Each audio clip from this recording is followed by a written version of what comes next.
Et pour mieux parler de ce sujet, on a le plaisir d'accueillir au bout du fil Dr Raouf Ghafar, qui est expert en économie. Bonjour, Dr Raouf. Allô? Un problème technique. On va essayer de recontacter Dr Raouf. Il faut dire que durant l'inauguration de ces projets qui ont eu lieu à Banha, au gouvernorat d'El Qalioubeye, et à Mitramr, au gouvernorat d'El Daqahliya, le président Assisi a donné cette directive de résoudre tous les problèmes qui entravent les investissements et les investisseurs. Et au bout du fil, Dr Raouf Ghafar, bonjour. Bonjour. Alors, comment vous voyez les démarches prises par l'État pour résoudre les problèmes auxquels font face les investisseurs et l'investissement en général en Égypte? Allô?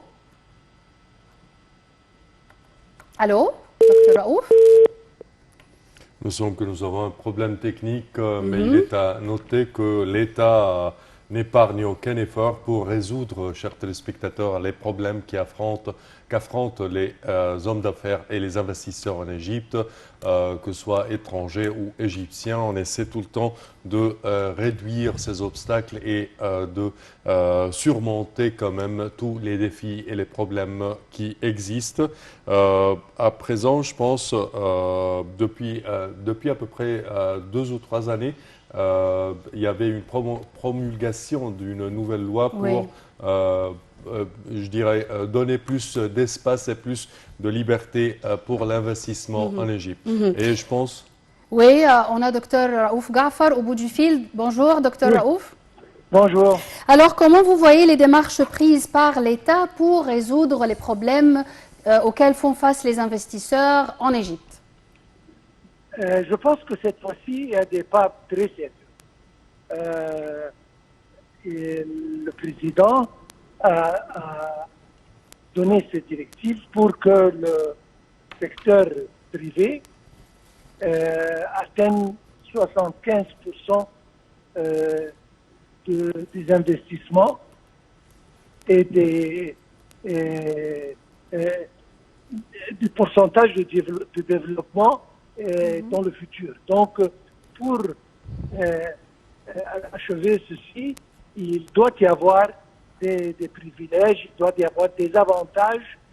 Et si jamais les lois, législations, comme vous avez bien dit il y a quelques instants, doivent être modifiées ou changées pour le bien de ces investisseurs, on ne va pas manquer à faire ça.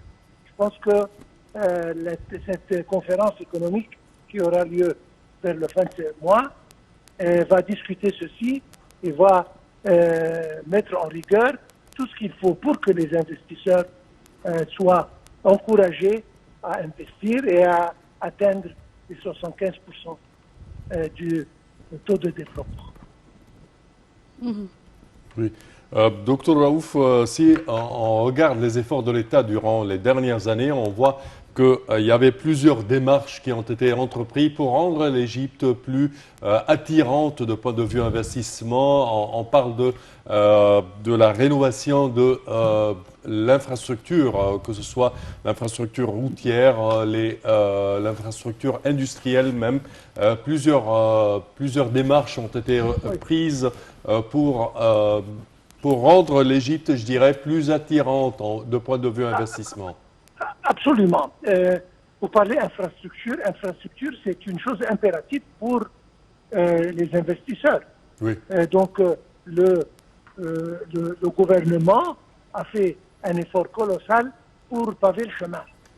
Sur le plan énergie disponible, sur le plan réseau routier, électricité, etc., c'est-à-dire toute l'infrastructure nécessaire pour les investisseurs.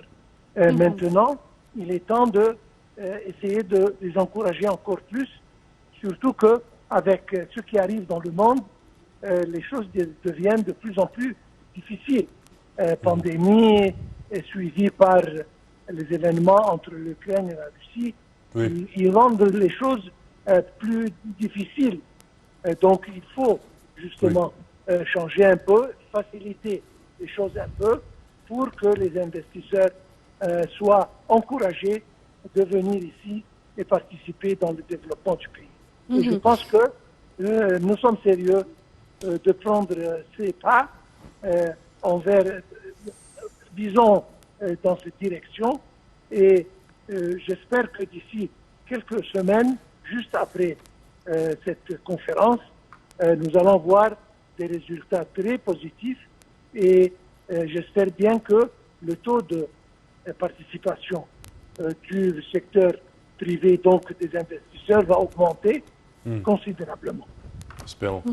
Dernière question, le président a invité les investisseurs à donner eux-mêmes des idées pour résoudre les problèmes. Comment vous voyez cette initiative? Très bonne. À mon opinion personnelle, je vois deux choses. Premièrement, il faut laisser l'investisseur choisir son projet, c'est-à-dire un projet où il a l'expérience et il a l'expertise.